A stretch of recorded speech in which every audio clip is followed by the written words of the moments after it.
Perceraian tidak hanya memutuskan sebuah ikatan perkawinan saja, namun dari perceraian muncul sebuah sengketa mengenai harta bersama.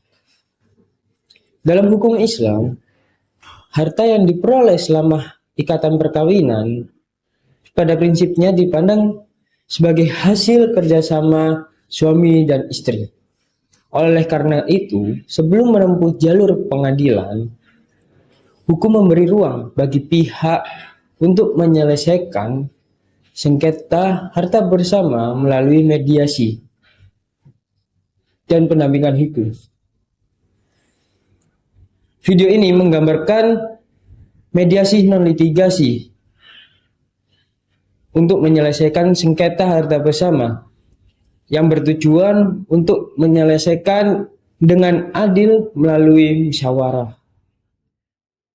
Baik, terima kasih Bapak dan Ibu sudah hadir. Pertemuan ini adalah proses mediasi, yaitu upaya penyelesaian sengketa melalui musyawarah dengan bantuan pihak netral. Saya tidak memutus perkara, tugas saya hanya membantu Bapak dan Ibu menemukan kesepakatan yang adil. Semua yang dibicarakan di sini bersifat tertutup, kita fokus pada solusi bukan saling menyalahkan. Saya persilahkan Ibu Aisyah untuk menyampaikan permasalahannya selama ini. Selama 10 tahun pernikahan, kami bersama-sama membangun kehidupan. Kami juga punya rumah, punya mobil, punya usaha laundry. Tapi setelah perceraian, semua harta itu dikuasai oleh Pak Rahman, suami saya gitu.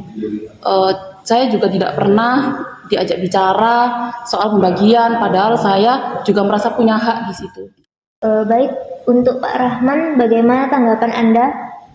Saya tidak menyangkal harta itu diperoleh saat menikah, tetapi modalnya dari penghasilan saya yang bekerja sebagai pengusaha laundry, jadi menurut saya wajar kalau saya mendapatkan hak karena itu saya yang mengelola.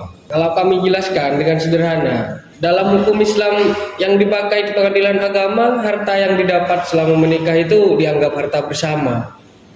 Nah, aturannya memang begitu, bukan karena siapa yang lebih banyak bekerja, tapi karena perkawinan dipandang sebagai kerjasama. Tetapi saya yang cari uangnya. Baik, memang benar Bapak yang mencari uang, akan tetapi yang mengurus rumah, yang mengurus anak adalah Ibu. Jadi tidak bisa hanya memberikan uang hanya kepada Bapak saja. Artinya secara hukum memang ada hak bersama, namun masih terbuka ruang untuk membicarakan bentuk pembagian yang paling adil bagi kedua belah pihak. Sekarang saya ingin memahami kebutuhan masing-masing. Ibu Aisyah, apa yang paling Ibu butuhkan setelah perceraian? Di sini saya juga membutuhkan kepastian dan juga bagian yang bisa saya gunakan untuk melanjutkan hidup dan juga mengurus anak saya. Saya ingin usaha laundry ini tetap berjalan karena ini sumber penghasilan saya. Baik, ada beberapa opsi yang bisa dipertimbangkan. Misalnya, rumah dijual lalu hasilnya dibagi, atau salah satu pihak mengambil alih dengan kompensasi yang adil. Untuk usaha laundry bisa tetap dikelola Pak Rahman, tetapi nilainya dihitung dan bagian Ibu Aisyah juga diberikan. Klien kami terbuka dengan opsi tersebut selama perhitungan aset dilakukan secara transparan dan disepakati bersama-sama. Klien kami bersedia jika usaha tetap dikelola olehnya, namun akan memberikan kompensasi sesuai nilai yang disepakati. Jika memang dihitung dengan jujur dan jelas, saya juga pasti mempertimbangkannya. Pada pertemuan hari ini, kita belum menetapkan angka pembagian karena nilai setiap aset masih perlu dihitung secara objektif.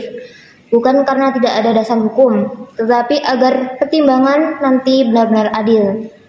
Nanti jika perkara ini diputus hakim, pembagian umumnya dilakukan secara seimbang, namun melalui mediasi. Bapak dan Ibu diberi ruang untuk menyepakati pembagian yang lebih fleksibel, misalnya penguasaan aset tertentu dengan kompensasi yang setara.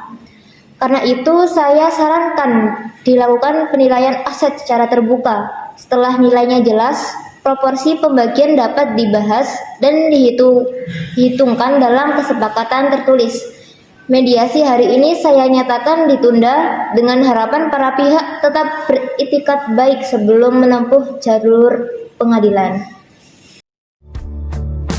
Berdasarkan proses mediasi yang telah berlangsung, dapat disimpulkan bahwa sengketa harta bersama tidak hanya berkaitan dengan kepemilikan aset, tetapi juga dengan pemahaman hukum dan komunikasi para pihak yang bersengketa.